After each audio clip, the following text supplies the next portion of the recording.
Hello all my lovely computer arts students. Today we are going to take our practice with flipping and mirroring images to create reflections in bodies of water. So this first example here, the top of this image was the original image and it was flipped vertically to create a reflection in the water. Now this water would be an example of something that is completely still, so there'd be no wind or any rain or anything affecting the water and creating ripples. This second example, the skyline of all these buildings here is the original image. All of the water on the bottom was created using Photoshop. So this would be an example where there are ripples and waves slightly in the water. It creates a more realistic effect and the buildings kind of move in the water. So this was a picture that I took of the Buffalo skyline, and as my example I made this. So I did crop it down a little bit because I didn't want the boat in there, but I just had the buildings. So we are going to try a couple of different versions of this. So we're going to take the first image where we just had a still reflection, and we're going to take the second image where we have some moving water. So my examples that I'm going to do with you, I'm going to use this image of sunset here, and I'm going to use this image of Battlefield 1 that I found. So as you can see in this Battlefield image, I do have some logos and text that I don't want in the picture, so I'm going to go ahead and select my crop tool, and I'm going to go ahead and crop out those logos. And now I can do my editing. Okay, so as a reminder on how to flip vertically and create a reflection on the bottom, the first thing we need to do is make a copy of this image. So I'm going to go ahead and hit Control J. And I'm going to do this simultaneously on the other one, so I'm going to go ahead and hit Control J on this image too. So I have my copied layers. The next thing I need to do is extend my canvas. If you don't remember how to do that, we go to Image, Canvas Size, and in our anchor arrows, we are extending the canvas to the bottom, so we are going to hit the top middle arrow, change our measurements from inches to percent, and change our height to 200%, doubling our canvas size. Go ahead and do that on the Battlefield image too. Again, Image, Canvas Size, in our anchor arrows we are getting our extra space on the bottom, so we are hitting the top middle anchor to expand our open space to the bottom, changing our measurements to percent, and height to 200%. Empty space on the bottom. Now I'm going to go ahead and zoom out so I can see the whole thing, and I'm going to zoom out on this one as well. Now I'm going to flip my top layer vertically. Edit, Transform, and Flip Vertical. Again, Edit, Transform, Flip Vertical. Now I can move these images down.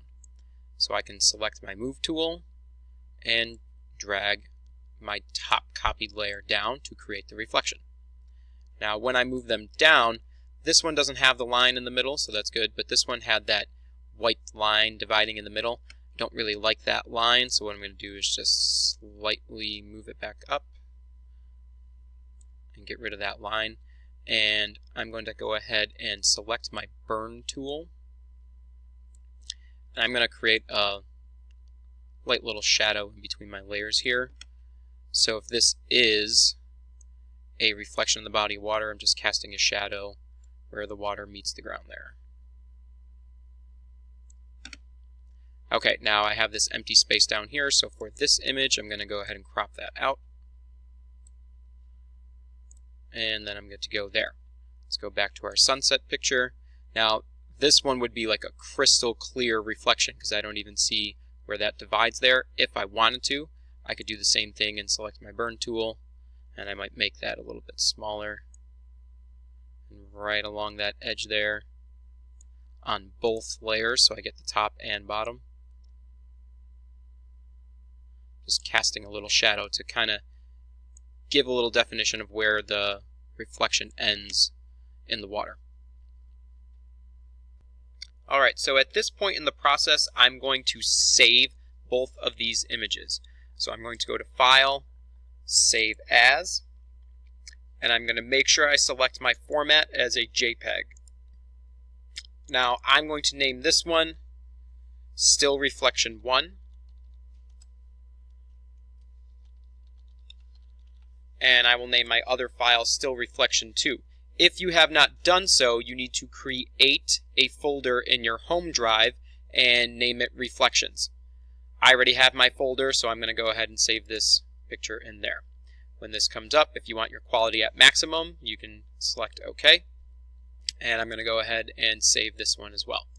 So let me go to File, Save As, and this one is Still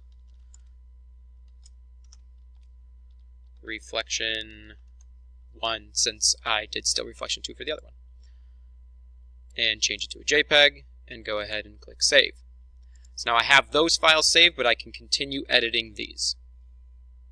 In order to add some movement into our water, first let's make a copy of our reflection layers. So I'm on layer 1, and I'm going to hit Ctrl-J and make a copy. And I'm going to do that with both images since I'm doing both of them. Ctrl-J, make a copy. Next, on my copied layer, I'm going to come up to my top menu, select Filter, Blur, and Motion Blur. I'm going to change my angle to 90 degrees, and I'm going to make my distance about 35 pixels. And then select OK. I'm going to do that again on both images. Copied layer, Filter, Blur, and Motion Blur. Angle 90 degrees, distance 35 pixels. Select OK. So now that I have a little bit of blur and movement in my reflection, I'm going to go ahead and merge these two layers together. So I right-click on my blurred layer, go to Merge Down, and I will merge those two together. You could also click on your layer, hold down Control on your keyboard, and press the E key to merge them together as well. Our next step is to use our smudge tool. If you've never used the smudge tool before, it is located right here beneath our paint bucket.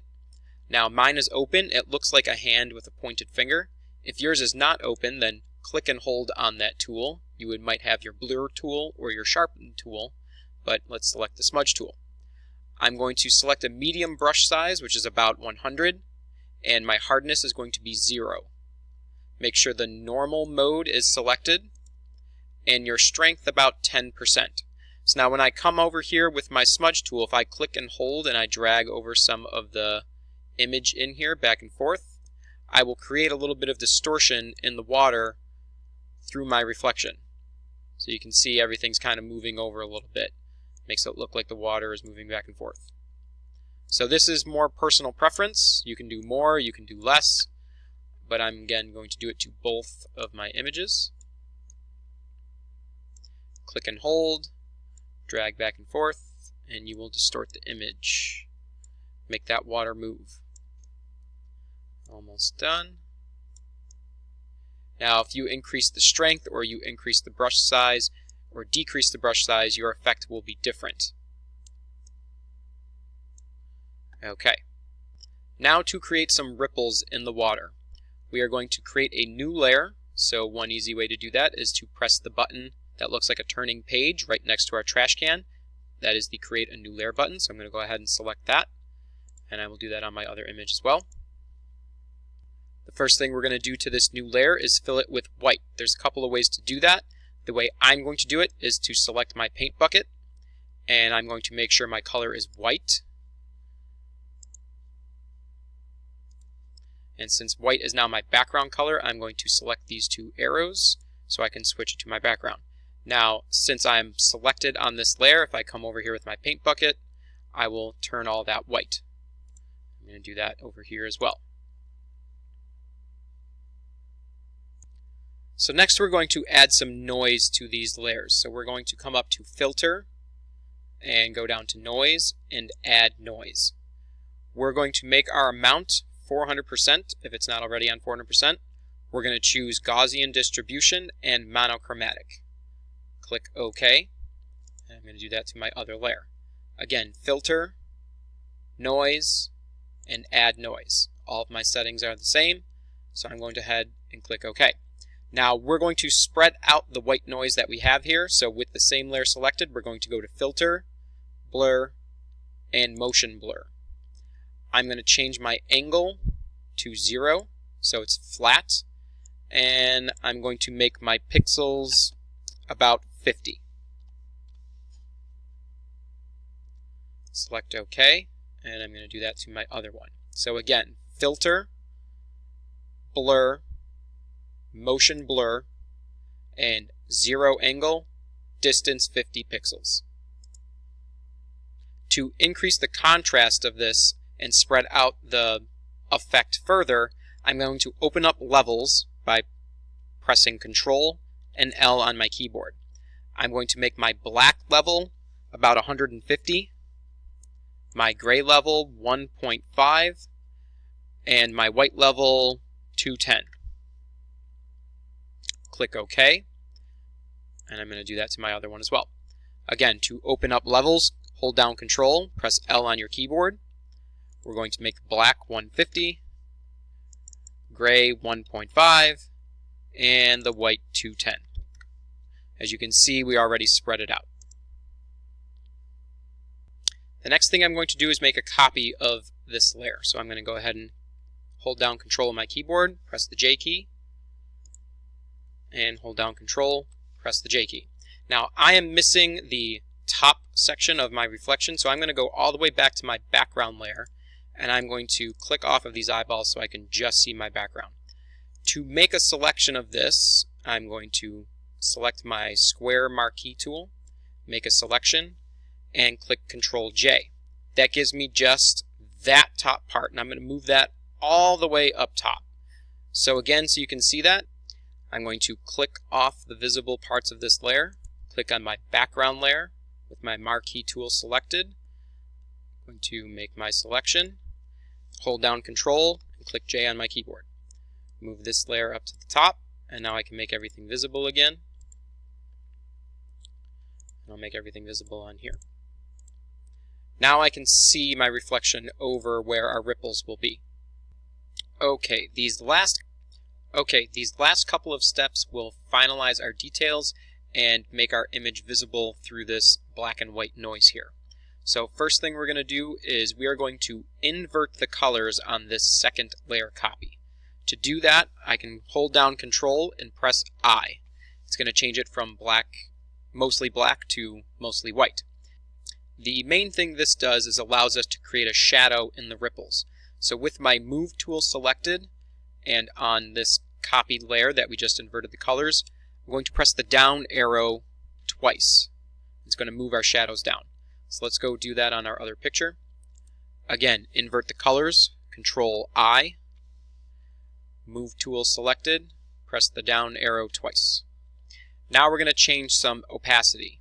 So for layer 2 down here, we're going to change the opacity to 30%. And we're going to do the same thing for our other layer, 30%. You can already see the image starting to come through. Go back to my other image,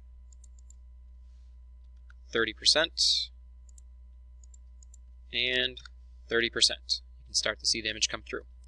The last thing we're going to do to these images is change some blending modes. If I come down to my black and white layer, and I change the blending mode to soft light, you already notice a difference. And now our mostly white layer, I'm going to change that blending mode to overlay. I like the way this image looks. You can play around with the blending modes and change them to something that might look better for you. Again, the ones that I used were soft light and overlay. So I like the way those look. So now that I'm done with these, I can go to File, Save As, again change my format to a JPEG, and now I'm going to name this Reflection Moving Water. This will be my first one. Save, hit OK, and I'm going to save my second one as well. Save As, change it to a JPEG, and Reflection Moving Water 2.